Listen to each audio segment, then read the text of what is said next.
दोस्तों हम आप सबको बता दें कि यूपी के गोंडा से दिल दहला देने वाला तस्वीर जो कि डिब्रूगढ़ एक्सप्रेस जो अपने गंतव्य की तरफ जा रही थी, वो 15 बोगियां उसकी पटरी से उलट गई है।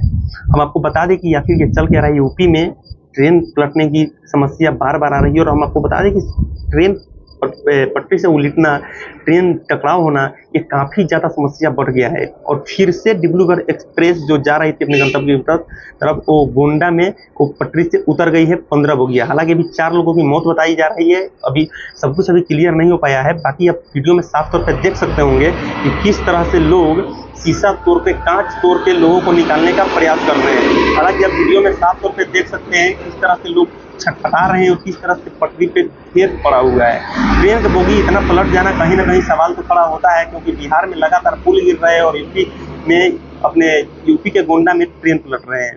तो कहीं ना कहीं सवाल ये बनता है, और सवाल बने भी तो क्यों ना बने, क्योंकि 15 बोगी ट्रेन का पटरी से उलट जाना कहीं ना कहीं एक बहुत बड़ी सवाल होती है। हम आपको बता दें कि हर एक रिफाइनरी और फर्टिलाइजर कोई भी ऐसा कंपनी होता है तो 4 साल 5 साल पे उसका रिपेयरिंग किया जाता है, उसका मरम्मत किया जाता है। लेकिन रेल ही ऐसा विभाग है जहाँ पे मरम्मत करने का कोई कोशिश ही नहीं करता है। हालांकि जिसका तस्वीर आप सामने सीधा स्क्रीन पर देख सकते होंगे कि नहीं होने की वजह से ऐसा हुआ है। आखिर पटरी में कोई तो प्रॉब्लम होगा तभी जाके हुआ है ऐसा। कहीं पे ट्रेन टकराव हो रहा है, कहीं पे ट्रेन पटरी से उलट जा रहे हैं। बिहार में लगातार पुल गिर रहे हैं, लगातार मर्डर हो रहे हैं, लगातार गैंग रेप हो रहे हैं। बाकी आप लोग इस वीडियो को ज़्यादा से ज़्यादा शेयर करके उन तमाम नागरिकों तक पहुँचाइएगा जो कि आज भी अंधभक्त बने हुए हैं।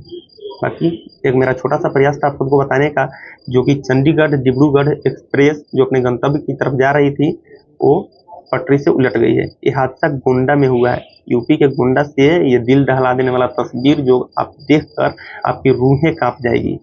बाकी आप लोग इस वीडियो को ज़्यादा से ज़्यादा शेयर करके तमाम नागरिक तक पहुँचाइएगा ताकि नागरिक जागरूक हो सके।